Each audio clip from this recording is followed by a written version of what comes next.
Hi, welcome to another video. I'm a bit late filming this, but this is, sorry, I had to move my tripod a little bit. This is my March wrap-up.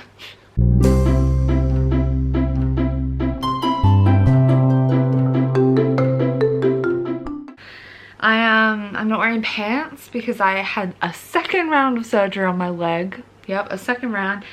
First round, I could do my own dressings fine, no problem. Wasn't disgusted. It's the Easter long weekend, so they couldn't find me a nurse to do my dressings this time. Like, I was like, because we had problems the first time, like, you're not really supplying me well with all the things to keep sterile. Could you maybe have a nurse come out who would have all those supplies, because she wouldn't do it without them? That would be nice. And they said, it's after 5 p.m. on the Thursday before the Easter weekend. I don't think we're gonna get anyone. Thanks.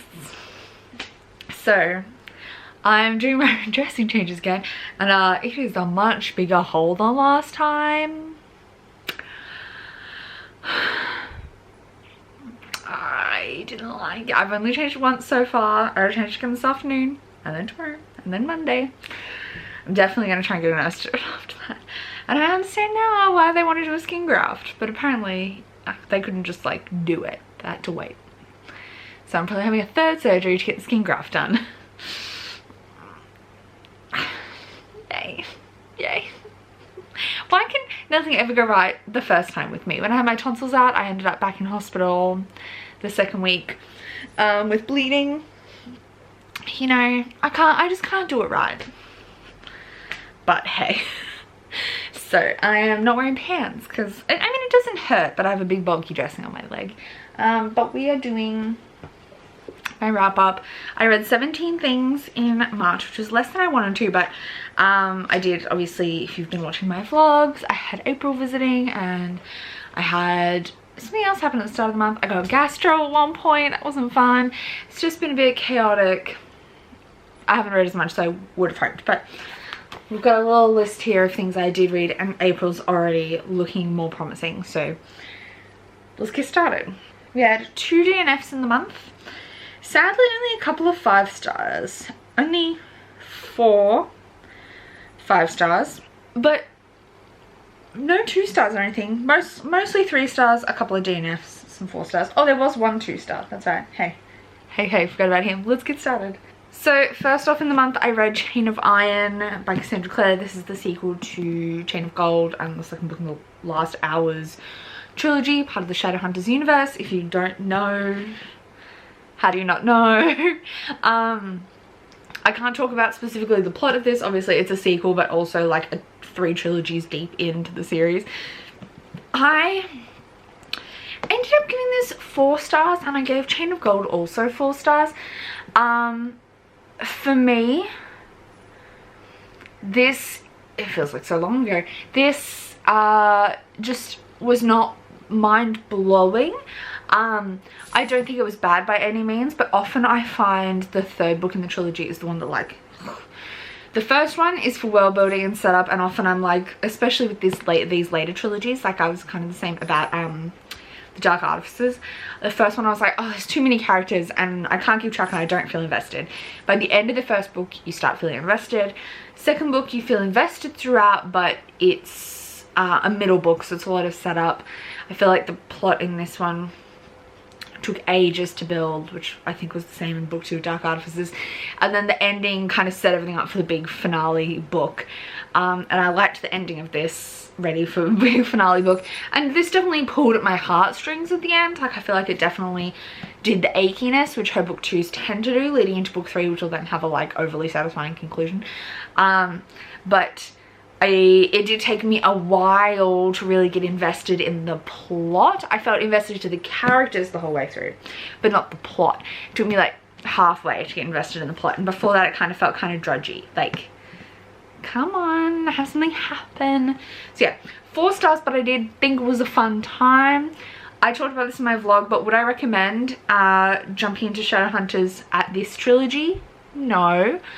Do I think you really need to go back? And I think the only 2 entry points are Clockwork Angel and City of Bones, yes, and arguably only City of Bones. Like, I feel like publishing, I know I read in publishing order, so like publishing order supremacy, but I do think it's like the best way to get the most from it. You could read like the what are they called? The Infernal Devices together, and the 6 Shadowhunter original, the 6 original like model instruments together, I guess. But like, I feel like you have to start at model instruments at City of Bones, like, even though it's a bit crappy.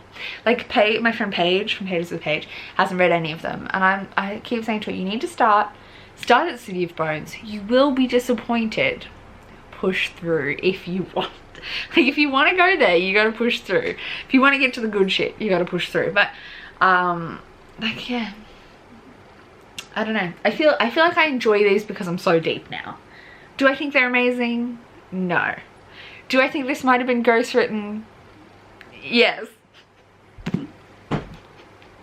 Next up, we'll talk about my 2 DNFs of the month, which I kind of read back to back because I was expecting to not enjoy them and to DNF them, and I talked about that in my TBR, that I was probably going to DNF them, but I did. The first one is The Dictionary of Lost Words by Pip Williams. I thought I might have DNF'd this one because April read it and didn't enjoy it. So I was like, I don't think I'm going to enjoy it either.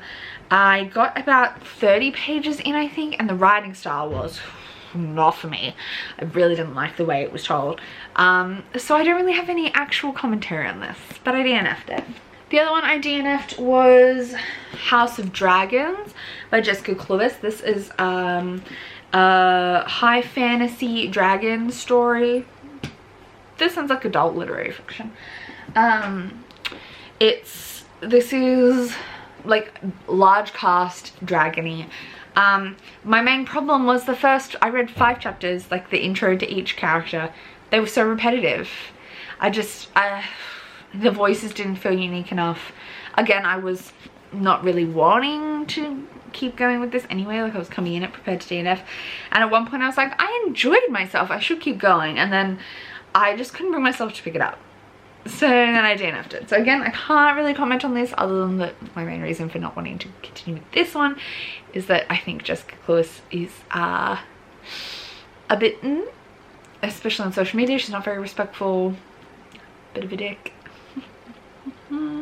Doesn't know when to keep her mouth shut. But it was also a very repetitive start, and it didn't endear me to it that much. Like, I was like, oh, I'm enjoying the premise and I think it could go cool places, but that was so repetitive, and then I just couldn't bring myself to pick it up again, so I DNF'd it. But again, not very far in, so I don't really have much commentary on it. Next up, we get into the things that I read for the Book-Up-a-thon. So throughout most of the month, like the start of the month, I was just reading parts of books in preparation for the Book-Up-a-thon. So the next ones were all what I read for the Book-Up-a-thon, kind of in order-ish. So first up was Nightshine by Tessa Gratton. This is a standalone fantasy that follows our main character, who's like a friend of the prince. The prince goes missing. She goes on a hunt. There's like a fake prince in his place. She recognizes the fake and then goes to hunt down the prince. But it goes way more beyond that. But I don't want to spoil anything. This I gave 3 stars. I think for me, I've read other Tessa Gratton and I loved her writing. In this, the writing didn't work for me at all. Like, I found it really hard to pass through. The pacing and the plot, the way it was written, was very strange, and that really held me back from really enjoying it. I thought the characters had really cool arcs. This is pretty diverse in regards to gender and sexual identity. The prince is gender fluid and like shifts between different genders. It's kind of sapphic, vaguely polyamorous, very vaguely. And I really enjoyed those components. I also am on the fence, but I kind of appreciate that it didn't stick to feudal fantasy tropes, but I just didn't love it. I didn't love it. So I gave it 3 stars. Next up we had Sixth of the Dusk by Brandon Sanderson. This is a novella set, I think it's the only Cosme one set in a place that doesn't have a shard. So like if you've paid any, like Cosme is complicated, but there's shards. This is like the only place that doesn't have a shard, I think, if I'm remembering correctly. I liked it. I didn't love it. It was really weird and very strange. Like, I felt kind of like it was inspired by like the Vietnam War and like guerrilla warfare in the jungle, but also it had weird magic. It was weird. I didn't love it, I didn't hate it. I gave it 3 stars. I can't even describe it, it's very weird. Whoop. Sorry, I just had the little bin there to stop Mika from getting in. Thank you. I have a smoothie. And a croissant. Next up I read The Boy from the Mish, which I read on ebook from my library. This is a YA contemporary following 2 boys, 2 Aboriginal Australian boys who are living on the Mish. And it's a little gay romance, kind of a coming of age kind of story. I loved it. It was so cute. It is very boy, and the author's Gary Lonsborough, if I didn't say that. So it is gay boys told by a gay man. So like, props to that, because I am sick of, like, I don't enjoy much gay boys written by women much. There's some exceptions, but so it is very boyish and like exudes masculine energy. Loved it. It's also very real and raw to, like, they're just smoking weed, getting drunk, underage drinking, getting in fights. But it also really, it's like, through that explores the way that like police interact with Indigenous people in Australia. And the incredibly high relationship between Indigenous people and the prison system for all its negativity. And while also still being this story of love and acceptance and like being part of your community. I loved that it showed like community engagement within the Mish, and it was just so good. It was really, really good. I gave it 4 stars. I'm tossing up buying a physical copy for myself. I think I will. Next up I read The Traitorous Kiss, which I gave 2 stars. Sorry, distraction. This is, oh Trixie, I'm very distractible today. This is this is young adult fantasy following a girl who, they're in a world where like matchmaking is the thing. Like everyone gets married by match-made matches, and our main character's like, I don't want to get married, no thank you, not for me. But her family are desperate to get her a match, so they send her off, and she kind of apprentices to the matchmaker instead. This matchmaker recognizes getting married is not for her, but then it turns into a spy kind of novel. I'm gonna reposition myself, I'm so uncomfortable. It turns into a kind of spy novel where they're going to like a matchmaking ball, but then some knights attend to help them. The prince is one of the knights. Alright, it's very dramatic and very convoluted and confusing. And this was the book I gave 2 stars. My biggest faults with it were that the, come a little closer. The plot is really weird and all over the place. It's very convenient. Things just kind of happen out of nowhere. And then the ending was really brutal for like no good reason. Like this should be a pretty light and fun romp. And then the ending was brutal for like no good reason. I gave it 2 stars. I didn't love it. I'm not going to continue on, but I think these covers are absolutely stunning, so I'm kind of bummed about it. Next up, I read Galaxy and the Ground Within by Becky Chambers. This is the 4th and I think final Wayfarers book, which is the first one's A Long Way to a Small Angry Planet. I love this series. I think it's absolutely stunning. It's a sci-fi series that's very slice of life, small town kind of vibes. And in this one we follow a group of people who were all stopping past this way station on their way to get between places. Like this little, I was gonna say island, planet is just like, there's literally no native life there. It was just a rock. But people live there because it's conveniently located for like some passageways to different routes. Like it's like kind of like a hub for travel. And so one of the characters is like a hotel owner, I guess, on this hub, and then like 3 travelers that are coming in.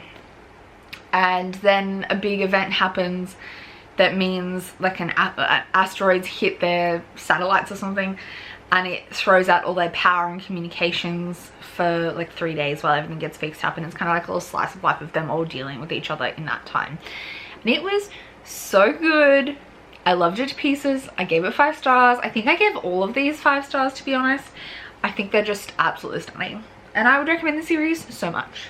They're like so homey and comforting, while also being super diverse, both in like the variation of alien species and sexualities, gender, how different cultural norms work. It's just so good.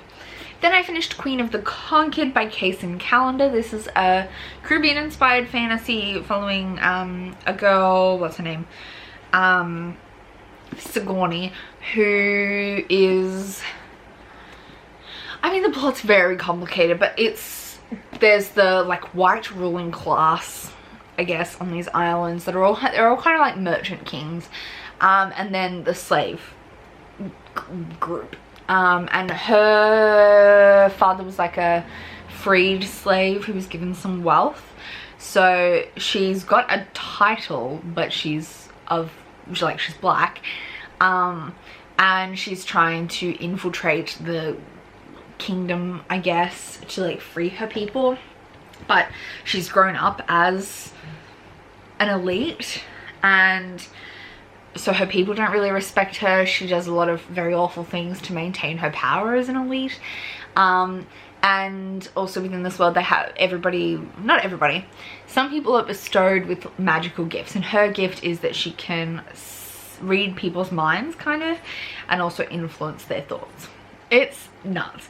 It was so brutal. The plot was so twisty-turny. It's kind of like a horror, like I would argue it has a lot of horror elements, while also being a really strong like battle trying to save the people kind of story. It's very adult, very dark. I feel like this cover was poorly marketed, because to me this cover looks very young adult, but this is very adult. It's very dark. It's very gory and graphic and horrific, but so well constructed as a story. Like the twists and turns kept getting me. I was mouth open lots of the time, like it was really, really good. I gave it 5 stars. I'm going to be buying book 2 soon. I don't know if it's been out for a while and is only just about to come out in paperback, but I'm going to get it. I don't know whether it was that or it was delayed, but I believe it comes, like, all the cover, the version I'm getting is available from the website I'm getting it, and I've pre-ordered it. It comes out this month, so I'm going to be buying that.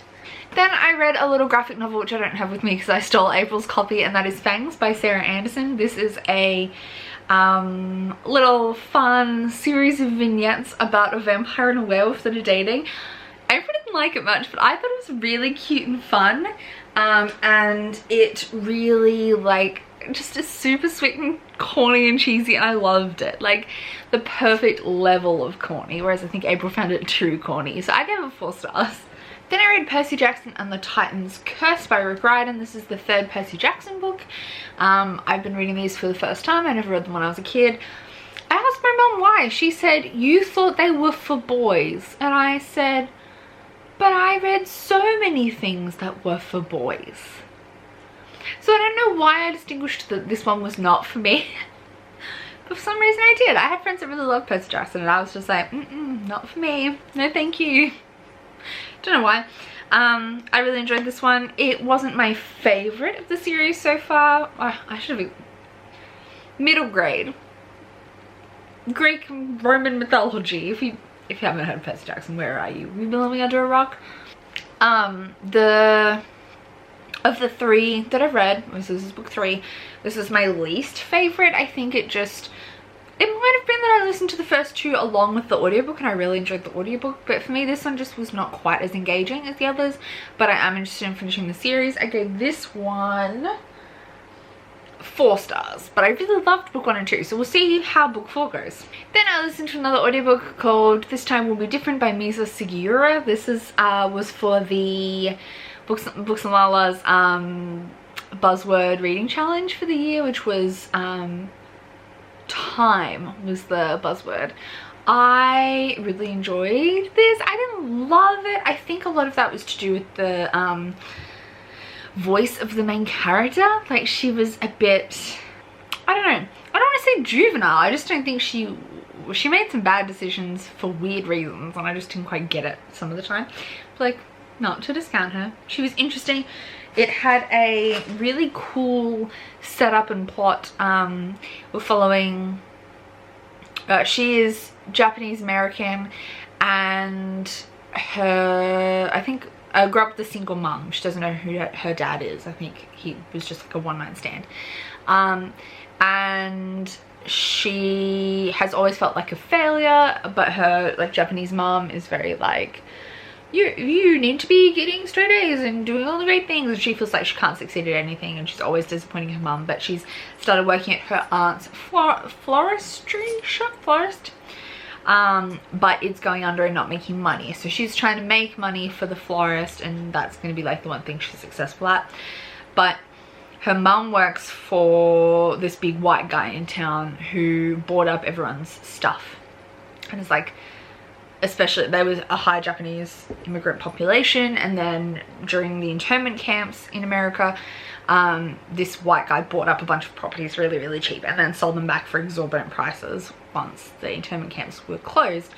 And so he's like, oh, I'll buy your failing business, and so she's trying to fight back against that.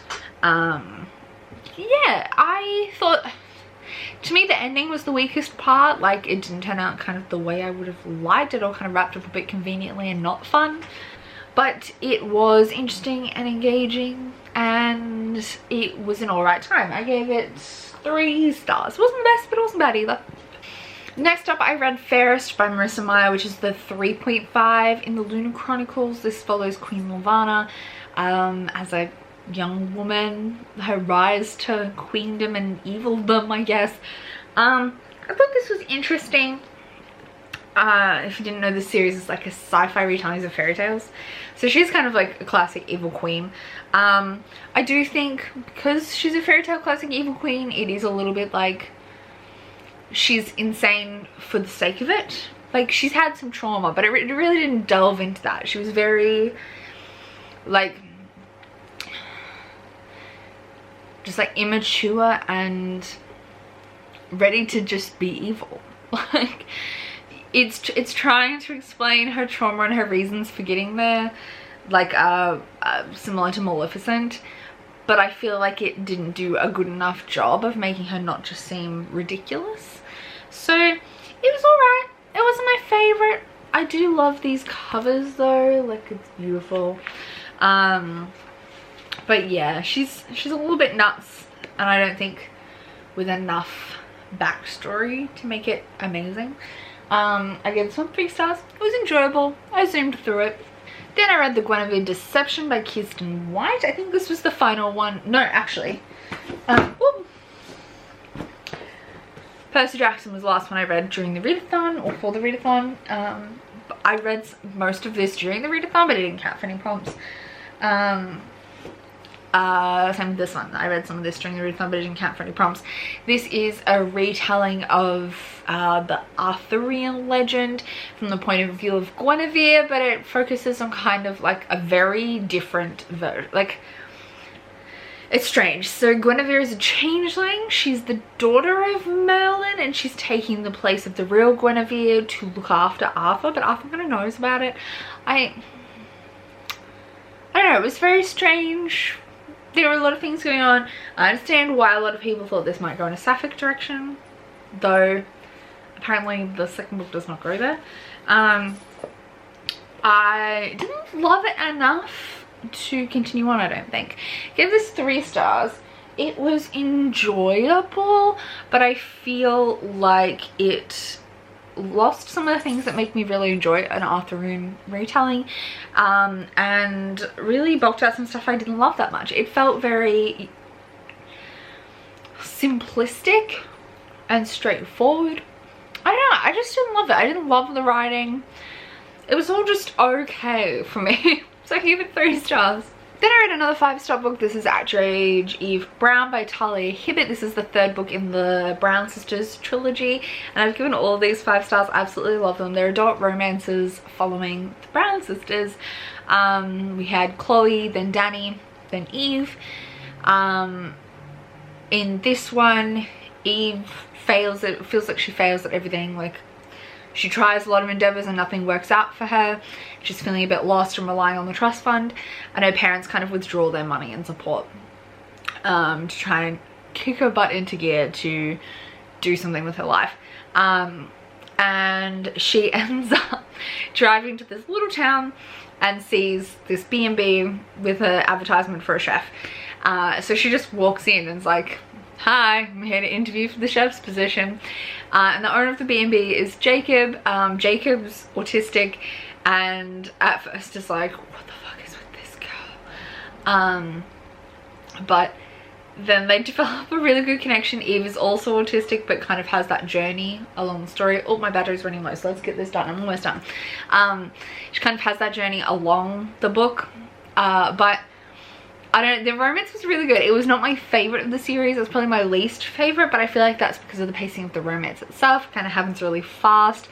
It's funny and fun, but I think Danny and Zafir from book 2, their like push and pull was much more compelling to me than this, but this was still great and fun, and I loved it. It was 5 stars. Totally recommend that series wholeheartedly.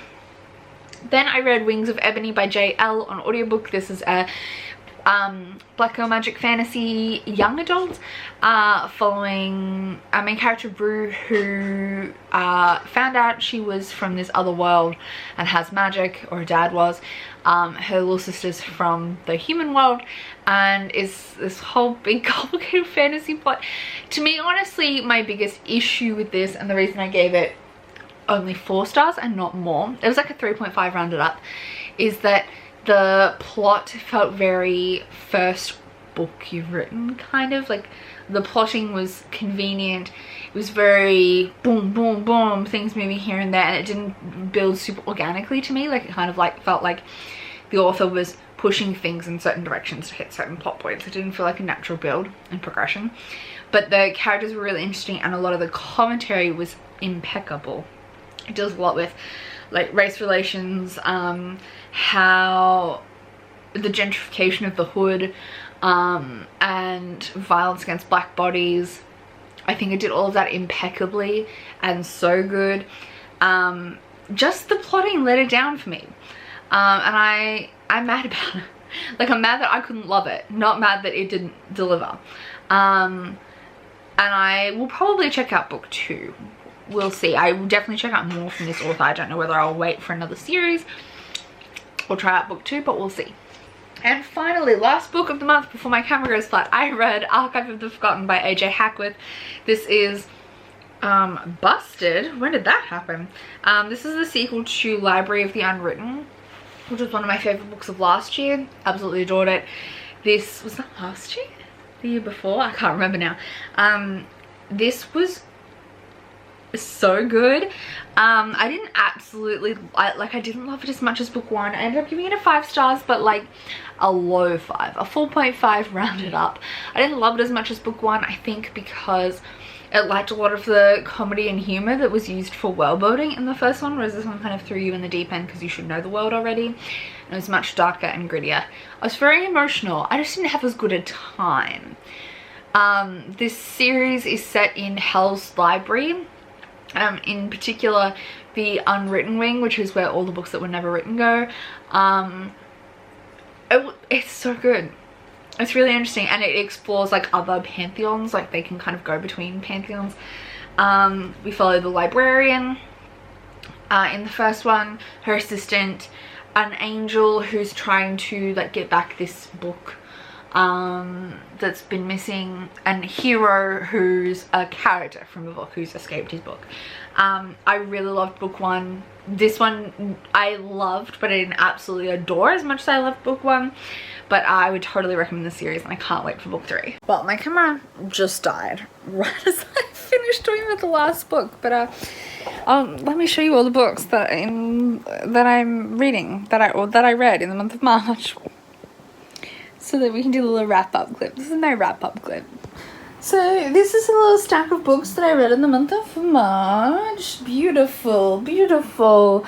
I was trying to get to more things, but as I said, like, just the month got away from me. It was pretty busy. I'm trying to make April my bitch though. So thank you so much for watching. If you've read any of these and would like to chat with me about them, comment down below, and otherwise I'll see you soon in another video. Sorry for this shaky ending clip. I just couldn't be bothered charging the camera and coming back to film later. Thank you so much for watching. Bye.